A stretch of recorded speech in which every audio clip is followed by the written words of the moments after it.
오늘 말씀은 호세아서 2장 14절에서 23절까지의 말씀입니다. 14절에서 18절까지만 읽도록 하겠습니다. 그러므로 보라, 내가 그를 타일로 거친 들로 데리고 가서 말로 위로하고 거기서 비로소 그의 포도원을 그에게 주고 악을 골짜기로 소망의 문을 삼아 주리니 그가 거기서 응대하기를 어렸을 때와 애굽 땅에서 올라오던 날과 같이 하리라.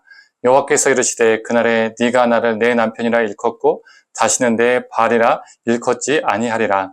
내가 바알들의 이름을 그의 입에서 제거하여 다시는 그의 이름을 기억하여 부른 일이 없게 하리라. 그날에는 내가 그들을 위하여 들짐승과 공중의 새와 땅의 곤충과 더불어 언약을 맺으며 또 이 땅에서 활과 칼을 꺾어 전쟁을 없이 하고 그들로 평안히 눕게 하리라. 아멘. 아침 묵상을 들으시는 모든 성도님들에게 하나님의 은혜가 있기를 간절히 소망합니다. 어제 아침 묵상에서도 나누었듯이 하나님은 이스라엘을 심판하시겠다라고 말씀하셨습니다. 그러나 지난번에도 또한 언급했던 것처럼 하나님의 심판은 심판 자체의 목적이 있지 않습니다. 모든 것을 파괴하고 폐허로만 남게 하는 것에 목적이 있지 않습니다. 그 심판을 통해서 회복하는 데 목적이 있죠. 오늘 본문도 바로 그 회복을 언급하고 있습니다. 바알과 정분난 이스라엘을 하나님께서 거친 들에서 타이르시겠다라고 말씀하십니다. 수많은 곳 중에서 왜 거친 들로 가셔서 타이르실까요? 거친 들은 풍요로움과 거리가 먼 것이죠. 인간적으로 의지할 수 있는 게 아무것도 없는 곳입니다. 오직 하나님만 의지할 수밖에 없는 곳을 의미하죠. 바로 그곳에서 이스라엘을 타이르시겠다라고 하나님은 말씀하셨습니다. 그리고 15절을 보면 악을 골짜기를 소망의 문으로 삼겠다라고 선언하십니다. 악골이란 뜻이 고통, 괴로움이란 뜻을 가지고 있습니다. 오늘 본문을 우리 책 성경으로 보실 때 악골이라는 단어에 각주가 달려 있습니다. 성경 하단에 무엇이라 기재되어 있습니까? 환난이라고 기록되어 있습니다. 즉 악골골짜기는 환난, 고통, 괴로움을 뜻하는데 그들이 죄악으로 심판을 받지만 그 환난이 환난으로만, 그 고통이 고통으로만 끝나는 것이 아니라 소망으로 바꾸시겠다라고 말씀하십니다. 그리고 그들을 애굽에서 올라오던 날같이 대하신다라고 선언하십니다. 애굽의 다신교와 속박으로부터 하나님께서 이스라엘을 건져내셨듯이 바알의 문화, 바알의 종교로부터 하나님께서 이스라엘을 건져내시겠다라는 하나님의 의지를 드러내셨습니다.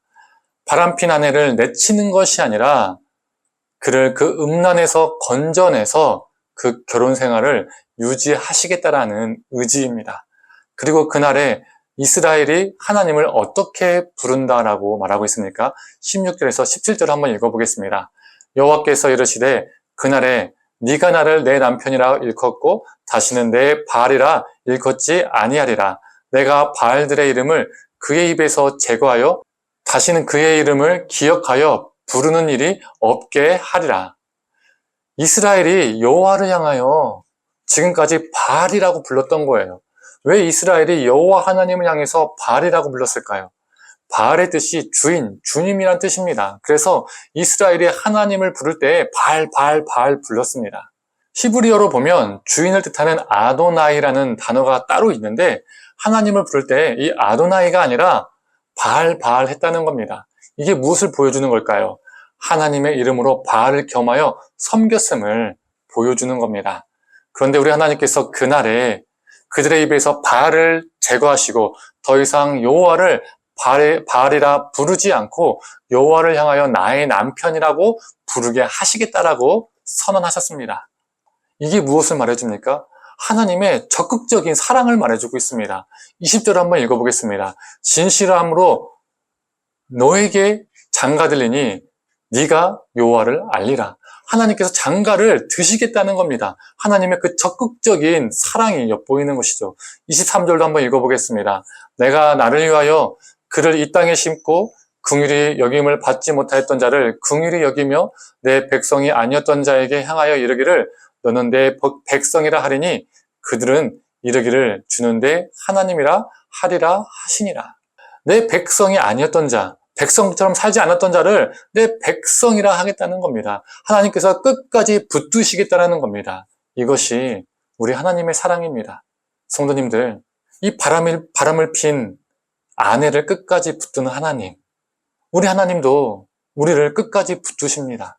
우리가 다른 것을 사랑하고 다른 것을 의지하고 다른 것과 영적으로 삶으로 모든 것으로 음행할 때 하나님은 진노하시고 아파하시고 질투하시지만 하나님은 우리를 붙드시고 돌이키기를 원하십니다.